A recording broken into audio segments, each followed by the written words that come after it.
নবী আক্কাস বলছেন, মা তুমি খাওয়া ছেড়ে দিয়েছো ভালো কথা, এবার এই খাওয়া ছেড়ে দিয়া যদি তুমি মরে যাও, একবার নয় দুবার নয় 100 বার যদি মরো, 100 বার যদি জিন্দা হও, তোমার সন্তান নবীর দরবার ছাড়বে না। একটু আসতে বলেন সুবহানাল্লাহ, আরো জোরে বলুন সুবহানাল্লাহ। নবীর সঙ্গে কি কারো তুলনা হয়? আসতে বলবেন না, তুলনা হয়। যদি কেউ তুলনা করে নবীর চাইতে অন্য কাউকে যদি বেশি প্রাধান্য দেয়, সে কি লাভ না লস? তার জন্য দুনিয়াও লস, আখিরাতও লস হয়ে যাবে। আমার ভাইয়েরা, আমার নবীজির মাথায় ব্যান্ডেজ লাগিয়ে দেওয়া হলো। আমার নবীজি রক্ত মাখা, দাঁত ভাঙ্গা, খেতে পারেন না। উহুদের ময়দানে আয়েশা সিদ্দিকা নবীর সঙ্গে ছিলেন, উম্মে আয়মানও নবীর সঙ্গে ছিলেন, উম্মে আম্মারাও ছিলেন, অনেক মহিলা অংশগ্রহণ করেছিলেন। আল্লাহু আকবার বলেন।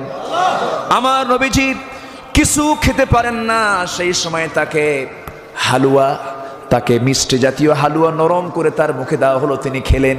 আমার নবীজি মিষ্টি খেয়েছেন দাঁত ভাঙ্গার আগে না দাঁত ভাঙ্গার পরে?